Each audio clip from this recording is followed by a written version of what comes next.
Bonjour à tous. Alors aujourd'hui, on va s'attaquer à un gros morceau, mais un morceau essentiel du français, le vocabulaire de la famille et des étapes de la vie. C'est vraiment la base pour pouvoir se présenter, raconter des histoires, bref, c'est super important. Allez, on y va. Alors, pour que tous ces mots ne restent pas juste une liste abstraite, on va faire quelque chose de sympa. On va rencontrer une famille. Voilà leur arbre généalogique. On va suivre Victor, Jeanne, leurs enfants, leurs petits-enfants. Ça va nous servir de fil rouge et vous allez voir, le vocabulaire va devenir tout de suite beaucoup plus clair. Bon, on commence par la base de la base, le cœur de la famille, les relations les plus directes, les plus fondamentales. Allez, premier couple de mots, le plus simple, le mari et la femme. Tout simple, le mari pour l'homme, la femme pour, la femme. Regardons notre arbre. On voit tout de suite Victor et Jeanne. Ils sont mariés. Donc c'est simple, Victor est le mari de Jeanne, et Jeanne, c'est la femme de Victor. Logique? Ok, on descend d'un cran. La génération suivante.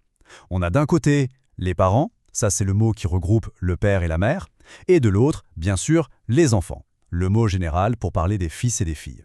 Maintenant, si on veut être un peu plus précis, on ne va pas toujours dire « les enfants ». Pour un garçon, c'est « un fils », pour une fille, c'est « une fille ». La petite subtilité, comme très souvent en français, c'est l'article qui fait toute la différence. Un ou une. Et hop, retour à notre famille pour voir ça en action. Regardez, Marc et Véronique, ce sont les enfants de Victor et Jeanne. Mais si on veut être plus précis, on dit quoi? Eh bien que Marc est leur fils et Véronique, c'est leur fille. C'est aussi simple que ça. Parfait! Le noyau dur, c'est bon. Maintenant, on va zoomer un peu en arrière et on va voir comment on appelle le reste de la famille élargie. Alors là, il y a une logique assez sympa à retenir avec les préfixes. C'est facile. Pour la génération du dessus, on met grand devant, ça donne le grand-père et la grand-mère. Et pour la génération du dessous, on met petit. Le petit-fils, la petite-fille. C'est un bon petit truc à mémoriser. Et si on regarde notre famille, ça donne quoi? Marc et sa femme Caroline ont 2 enfants, Ariane et Félix. Du coup, pour Ariane et Félix, qui sont Victor et Jeanne? Ce sont leurs grands-parents, bien sûr. Victor est leur grand-père et Jeanne leur grand-mère. Allez, on continue le tour d'horizon, ça va aller vite. Dans la même génération, on a le frère et la sœur, ça c'est facile. Ensuite, le frère ou la sœur de nos parents, c'est l'oncle et la tante. Les enfants de l'oncle et de la tante, ce sont nos cousins et nos cousines. Et enfin, les enfants de nos propres frères et sœurs, ce sont le neveu et la nièce. Voilà, on a fait le tour. Ah, maintenant, on arrive à un point que je trouve assez amusant en français. La famille par alliance. En fait, pour parler de la famille de la personne avec qui on est marié, on utilise beau ou belle. C'est quand même joli, non? Le terme général pour les parents du conjoint, c'est donc les beaux-parents. Et donc, la logique continue. On a le beau-père, la belle-mère, le beau-frère, la belle-sœur. C'est facile, on ajoute juste beau ou belle devant. Mais attention, il y a une petite exception à connaître. Le mari de sa fille, ce n'est pas le beau-fils. Non, on dit le gendre. Ça, il faut le retenir. Allez, petit test pour voir si tout est clair. On regarde bien l'arbre. Et la question est, quel est le lien entre Ariane et Nicolas?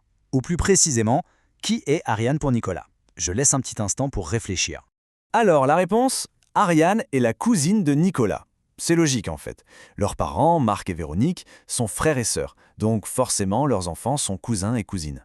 Bon, un petit point culture, parce que c'est super important. Dans la vraie vie, au quotidien, on utilise rarement mon père ou ma mère. On va plutôt dire papa et maman. C'est pareil pour les grands-parents, on dit papy, mamie.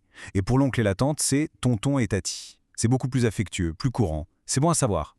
Ok, je pense qu'on a fait un bon tour du vocabulaire de la famille. Maintenant, on change de sujet, mais on reste dans le thème de la vie. On va regarder comment on nomme les grandes étapes de l'existence.